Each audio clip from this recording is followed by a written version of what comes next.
Friends, क्या आप भी बैक पेन से बहुत परेशान हो चुके हैं और आपको जल्दी जल्दी कमर दर्द होता रहता है? तो ऐसे केसेस में आपको कई बार जो कॉज होता है वो होता है बैक की मसल्स का वीक हो जाना। जब ये कमर की मसल्स वीक हो जाती हैं तो किसी भी वजह से अगर बैक पे स्ट्रेन पड़ जाए या आप कुछ ज़्यादा काम कर ले या वर्कलोड किसी तरह स्टैंडिंग ज़्यादा हो जाए या ट्रैवलिंग ज़्यादा हो जाए, तो बैक मसल जब पहले ही वीक हो और स्टिफ हो तो ऐसे केसेस में बैक पेन बार बार रिपीटेड होता है। तो ऐसे केसेस में हमें क्या करना चाहिए घर पर ताकि हम इस बैक पेन को ठीक कर सकें या परमानेंटली अवॉइड कर सकें? तो सबसे पहले हमें समझना होगा, अगर आपकी बैक की मसल वीक है तो इसका डाइजेशन से लिंक होता है। बैक की जो मसल्स होती हैं जो पूरी बैक को सपोर्ट देती हैं, उनको भी न्यूट्रिशन प्रॉपर चाहिए होता है। जैसे किसी व्यक्ति को अगर खाना प्रॉपर नहीं दिया जाए तो वो वीक होने लगता है, ऐसा ही हमारी मसल्स के साथ होता है। मसल में अगर थोड़ा बॉडी में प्रोटीन डेफिशिएंसी होती है तो सबसे पहला इंपैक्ट मसल्स पर आता है। तो आपको खाने का ध्यान देना चाहिए। कई बार लोग अच्छा तो खाते हैं बट क्योंकि अगर उनका डाइजेशन थोड़ा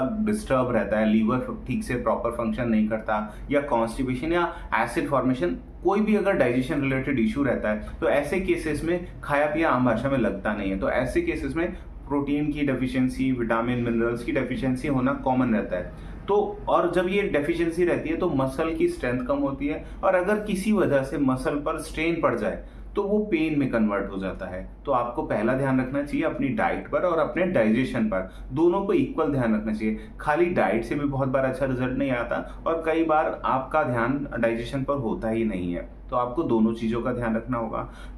उसका दूसरा स्टेप हमें जो लेना चाहिए बैक पेन को परमानेंटली ठीक करने के लिए, बैक पे अगर पॉसिबल हो तो मसाज करना, या मसाज सबसे अच्छा रहता है क्योंकि मसाज करने से दो फायदे होते हैं। एक तो जो मसल में स्पाज्म आया हुआ होता है वो रिलीज हो जाता है, और अगर हम मसाज जनरल में बात करें तो हम ऊपर से नीचे की तरफ स्पाइन पे मसाज करें तो ज़्यादा अच्छा रिजल्ट रहता है।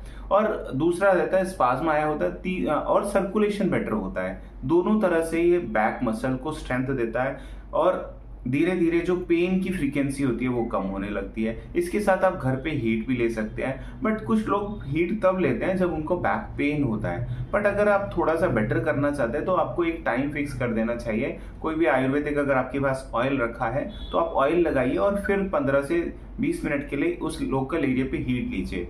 आयुर्वेदिक ऑयल लगाने का एक बेनिफिट ये भी रहता है कि क्योंकि उसमें जो इंग्रेडिएंट होते हैं वो मसल की मतलब स्ट्रेंथ बढ़ाने में हेल्प करते हैं। अगर आप नॉर्मल पेन किलर जेल लगा लेते हैं लोग तो वो तो खाली पेन सेंसेशन को ब्लॉक करता है, बट अगर आयुर्वेदिक या कुछ ऐसा नेचुरल मेडिसिन या नेचुरल लेप आप यूज करते हैं और उसके बाद हीट लेते हैं तो वो हीलिंग में भी बड़ा हेल्प करता है। तो आप ये भी कर सकते हैं। तीसरा, अगर थोड़ा सा आपको बैक पेन बहुत ज्यादा नहीं हो जाता है बट अभी आजकल नहीं चल रहा, जब तक स्ट्रेन नहीं पड़ता तब तक बैक पेन नहीं होता, तो आपको बैक की स्ट्रेचिंग जरूर करनी चाहिए।